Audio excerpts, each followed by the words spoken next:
So now that we have gotten our palette and everything set up, I wanted to show you how you can do a color wheel if you want to explore your colors more. This is totally voluntary. If you don't enjoy doing those kinds of things, you can skip it. It doesn't matter. And I just want to show you how I do it. And I'm going to turn the camera down in just a second, and then I am going to speed up a lot of the footage because it's not very interesting to watch me go through painting color wheels like this.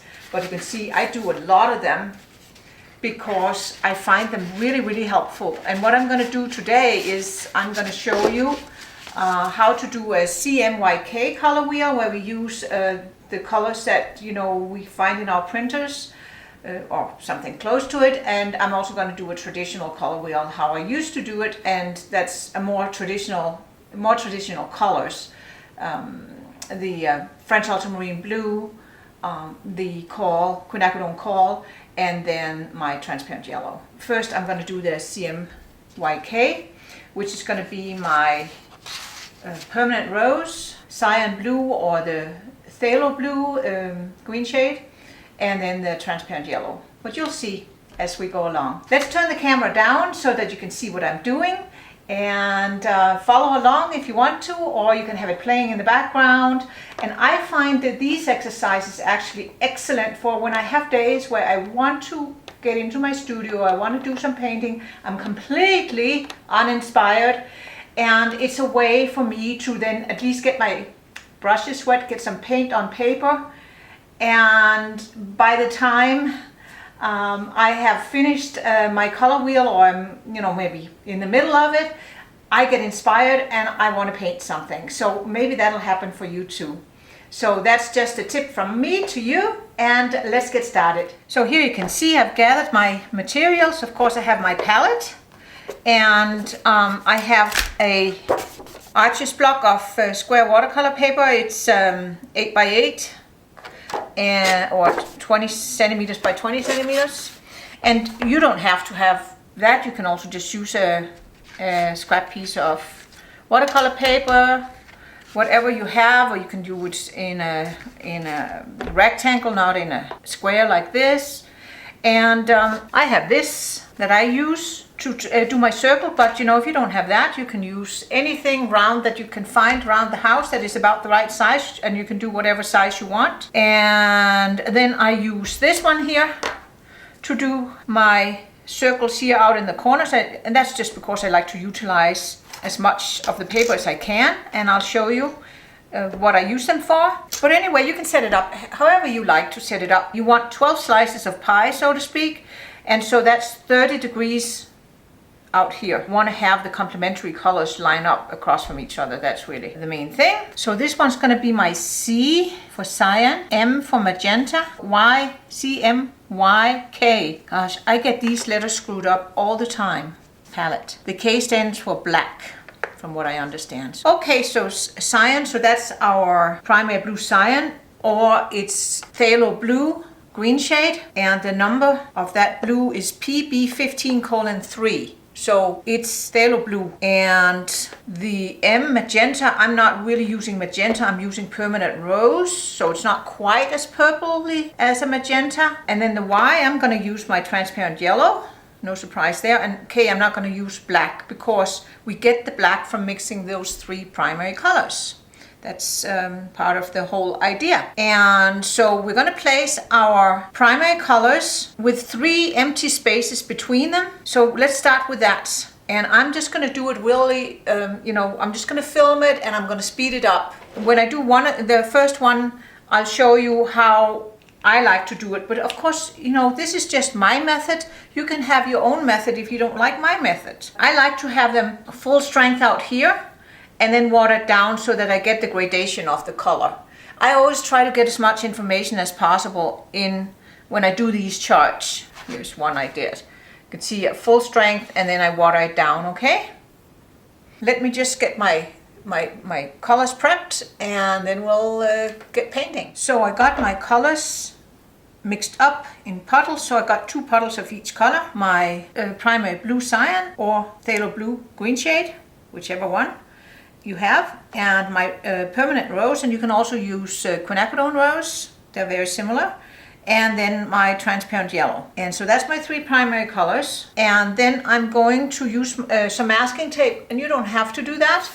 I just like to use masking tape because I'm not very good with anything, you know, straight and precise, and that way it goes faster. So I'm just gonna use the masking tape to tape off for my 3 spots of my primary colors, and I'm gonna have to do one at a time. Then I like to use my dagger for this, and let me just show you how I like to put my colors on. So put clean water on my brush, and then I start at the tip of the triangle here, and I go about 1/3 up, no, 2/3 up, sorry, like that. And this one is going to be my rose, and then so I'm going to go in and load my brush up, and then I start here with full strength where it's dry, and then you can see it's already hitting the wet, and then I can just pull it in, and that way I get a gradation, and I can see what it looks like full strength and what it looks like when it's watered down. And that's what I like. But you don't have to, you know, if that's not what you want to do, you don't have to do that. And that's it. And then I'm going to, while I have the permanent rose on my brush here, I'm just going to go and put permanent rose in this one circle up here. And then later, in the other circle, I'm going to put the complementary color, and then I'm going to mix those two and put it in a smaller one. That's the plan, okay? So, and that again, it's, you know, that's just how I do it, because I think that's gives me some good information, and it underscores the actual lesson here, which is a color lesson about primary colors and complementary colors and how to mix colors in a color wheel. One way of doing it. All right, there's that. And I'm going to do the 3 other primary colors, the 2 other primary colors the same, the yellow and the blue. And I'm filming it, but I'm going to speed it up.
So you can see here we have our 3 primary colors all laid out, 3 empty spaces in between, and I just want to tell you that I had to start this over because I messed up once I got to the yellow. So, you know, make sure that you count correctly and keep, you know, your concentration.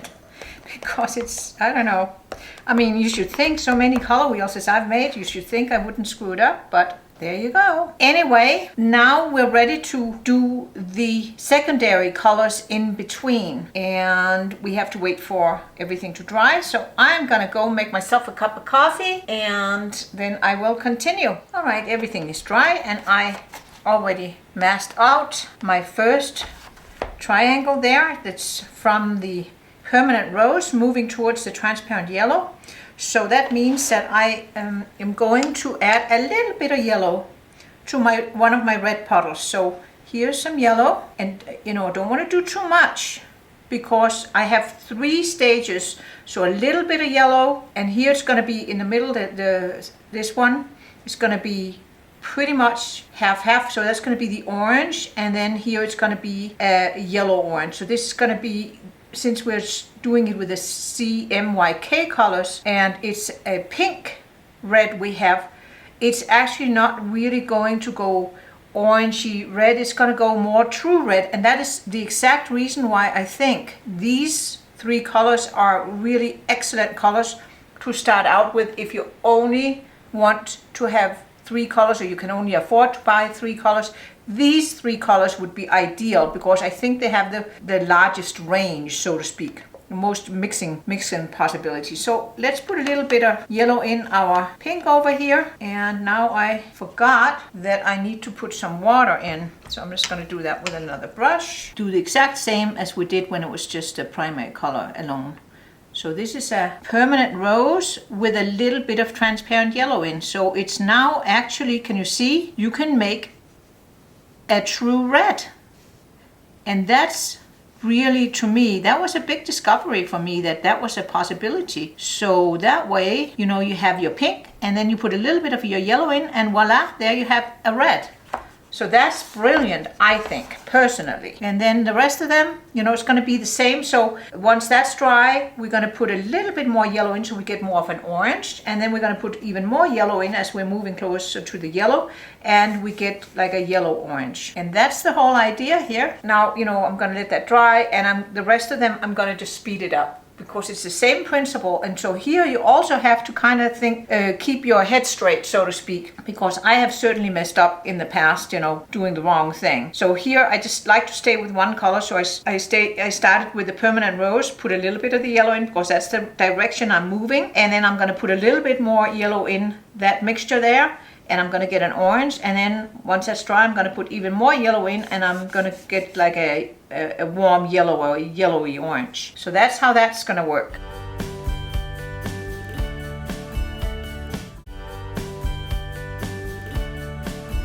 Everything's dry, so now I'm going to make our true orange. That's going to be opposite, so that's the complementary color to our blue. And we're going to take some more of the yellow and put into this red that we made over here and make ourselves a nice orange color. Here we are. That's a nice true orange.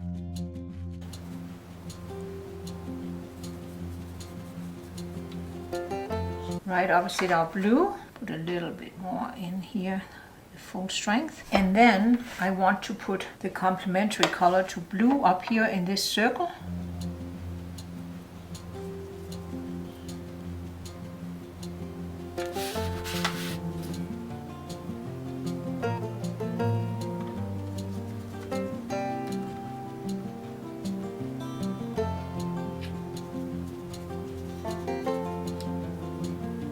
And that's how I'm going to do it with the others too. So once we get to the complement for the red and the complement for the yellow, we're going to put them in there. And then the last thing we're going to do is we're going to combine those two, and we're going to put the neutral in the smaller circle. And then we're going to create a black from mixing together the 3 primary colors and put that here. So you'll see that as I go along. So now I'm going to speed the video up again, and I'm pretty sure you got the picture. And let me just remove here. I don't know why, but the yellow always has a tendency, anything with the yellow in has a tendency to kind of creep under. So just pick that up. There we go. And it only does it on the side where I have already painted for some reason. I've noticed that when I do my color wheel, because I'm kind of persnickety. I'd like them to look as nice as possible. They're never perfect, and you know what? Perfection is unrealistic anyway, and it's not necessary. It's just something to drive ourselves crazy. So let's not do that. So there you can see that. Now that has to dry, and then I will put even more yellow in, and then I'll get kind of a yellow orange in between the yellow and then this more true orange. And there we have the complements again opposite each other, and we put it up there. So I hope that makes sense to you. I shall continue. I'll put some music on, and you can just watch or have it in the background when you're doing yours. And this is something that can take several days because you have all that drying time in between and stuff. So however it works for you.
Okay, purple is the complementary color to our yellow. So let's get that in. So the permanent rose and the primary blue cyan or the phthalo blue green shade, they make a beautiful purple. And the color in between the purple and the permanent rose is very, very close to a color called permanent magenta that you can buy out of the tube and that I actually happen to have on my palette. Let's take a look. See that? I mean, almost identical, wouldn't you say? So that's always fun to see. There we got our complementary pair, yellow and purple. Alrighty, so now we just have one more to go before we reach the blue, and that is going to be a warm blue. Just like here we had a cool red and we made it into a warm red by adding some yellow. Here we're going to make a warm blue by adding in a little bit of the pink into the primary blue. It's not going to be granulating like French ultramarine blue, but it's, you know, color-wise, in the hue, it's going to be pretty similar.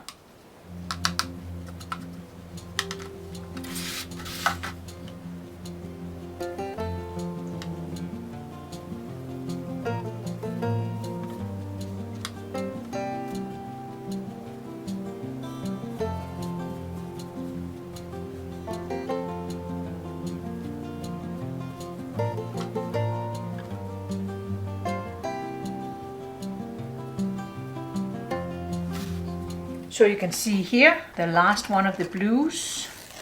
Oh, see where it ran.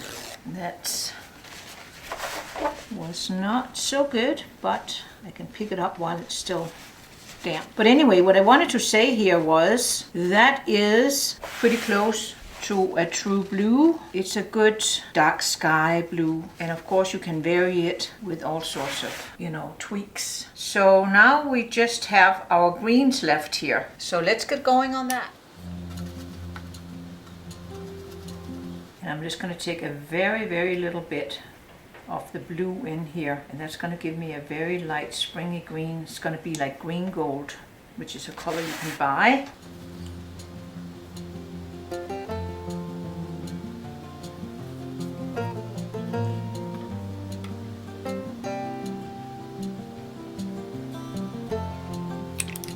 I do feel I should have maybe a little bit more yellow in.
So here we want to put the third complementary color to our primary color in, which is the green. It's a lovely, beautiful, bright green, very similar to sap green that a lot of painters really love having on their palettes. I don't have greens on my palette normally, because I find them easier and better to mix yourself, but that's, you know, optional. But you can see here our primary blue with our transparent yellow makes for an absolutely stunning selection of greens. We already have green gold color, kind of real springy green, and then here the really true bright summer green. There we have it. And then we're just missing one, and that's going to be more of a turquoisey blue-green.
Okay, we finished our color wheel, so the only thing I'm going to do now is to do the complementary colors. So first we have our permanent rose. I'm going to get some of that out here, and then I'm going to get a little bit out here to make a orange, because I'm going to use that later. And then we're going to mix the complementary color permanent rose with the green, and so we need a little bit more yellow in the green here to get that true green. And let's mix that in here. And we need a little bit more. Get a neutral, see what happens. So you can get browns. You go mainly brown when you mix those two. Put that in here. Sort of like a gray brown is what we have here. And it could go almost black.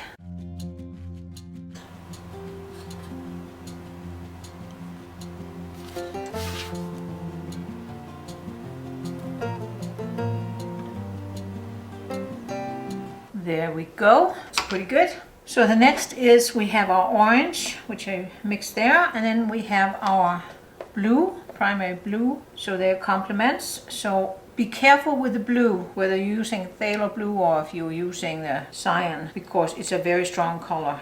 See here, that goes just green because I have too much blue compared to the orange, so we need to doctor that up. And basically we didn't have enough red in our orange. There, that's more like it. That's more like it. There we go. Happy with that. And let's put that in here. And that's the color combination I think you'll find is the best one if you want to create like a black. Easiest is with the orange and the blue, in my opinion.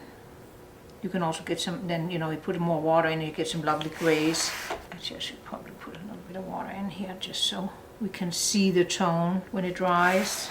So it's not all solid. And of course in watercolor, that is how you make your colors lighter, is by putting in more water, so that it becomes more transparent and more of the white of the paper can shine through. There's that one. And then the next one we need to make is our purple and yellow. We have yellow there and we have purple there. We need a little bit more blue in this purple. It's a little reddish. And now we've got too much. And so it goes. There we go. Get a nice purple. I think that's good. And let's put some of that in our yellow over here. And you can see then you get kind of mustardy green. And let's put some more in. And again, I don't think we had quite enough of the purple. And go this here. Now we're getting more to it. A bit more.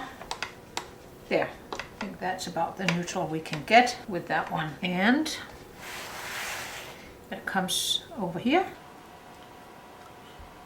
And you can see you can push them warmer, cooler, more neutral.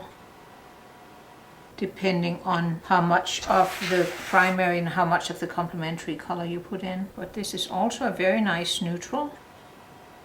Pretty close to completely neutral, kind of like a gray, dark gray, similar to that one. This one is more brown, and that has a little bit also to do with, you know, the proportions of the colors I got in. You can push and pull it. But anyway, so that's those three. And then here we're going to try and we'll put a little bit of water in, and then I'm going to put some yellow in, like that. Then I'm going to put some of the red in, like that. And then I'm going to put some of the blue in, like that. And let's see what we get here. That should go pretty much black. Yeah, I think we're pretty good here. So, you know, that's the whole idea of when you mix your three primary colors together, you get a neutral, basically a black. And remember, it has black in there. Remember I said at the beginning, we're not going to use black because that's what we're going to mix from our three primary colors here. And that's exactly what we're doing here. Just want to put a little bit there.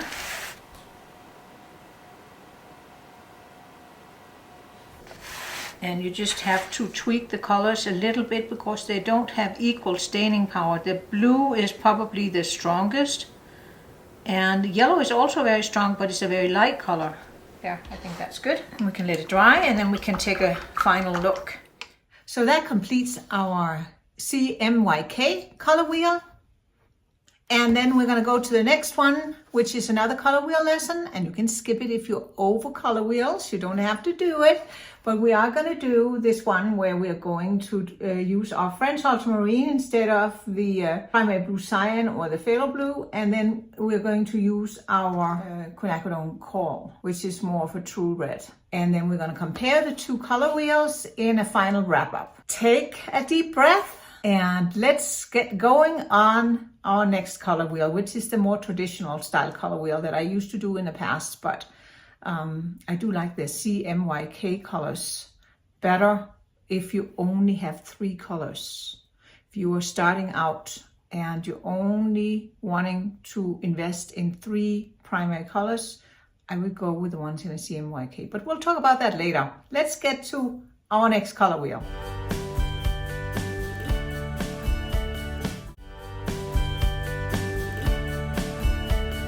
Okay, we are working on our next color wheel, and I went ahead and just put the primary colors on, which is in this color wheel. I'm using the quinacridone coral from Daniel Smith. I'm using French ultramarine blue from Winsor Newton, doesn't matter what brand. And then I'm using the same yellow as we did in the first one. I'm using the transparent yellow from Winsor Newton, or it could be the Nichols yellow from Daniel Smith or one of the other brands. It's PY150. I went ahead and put my three primary colors on my color wheel itself with 3 empty spaces in between, just like we did here. And then I'm going to start mixing just like we did in the first color wheel. And so what I'm going to do is speed it up a little bit, but you'll still be able to see me mixing the colors. But since we already did it here in kind of a long session, I don't think that you want to see that one more time just with a couple of different colors. And then once I've done that, then we're going to compare the two color wheels and talk about the differences that we observe. So I would suggest you get, your color wheel ready, and then you can just put it on, and I think you can also slow down the video on your computer if you wanted to slow down, or just stop it, if you want to kind of paint along. I'm gonna get going. So here you can see I'm putting the water in, and I've taped it off next to the quinacridone coral, and I put a little bit of the French ultramarine blue in, so we're getting sort of a permanent magenta type color. And next we are going on the other side of the quinacridone coral, and we are adding in a little bit of the transparent yellow so that we are getting a reddish orange. And I'm doing the same thing on the side of the blue that's towards the yellow. I'm adding in a little bit of transparent yellow into the French ultramarine blue, and we're getting a little bit more of a Prussian blue. And now we are working on the next one by the quinacridone coral, and we're making a true purple with more of the French ultramarine blue in the quinacridone coral, and that's a beautiful purple we got there. Now working on the other side of the quinacridone coral, we're putting in more yellow into the reddish orange, and we're creating a true orange. And there you can see it's also quite lovely. And now we're working on a true green by adding in more transparent yellow into the mixture that we had done with the yellow and the blue, and we're getting a nice, more muted but still true green. And then we are working on the other side of the French ultramarine blue and creating a more bluish purple by adding in a little bit more of the French ultramarine blue into the quinacridone coral, and we're getting a lovely bluish violet color there. And there's a little bit of bleeding, but I dabbed that up. And now we're working on a yellow orange on the side of the transparent yellow that is on the next to the orange.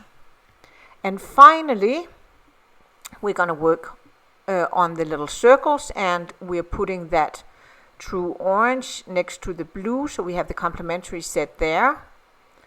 And then we're putting the purple, the true purple, next to the yellow, so we have a complementary set there.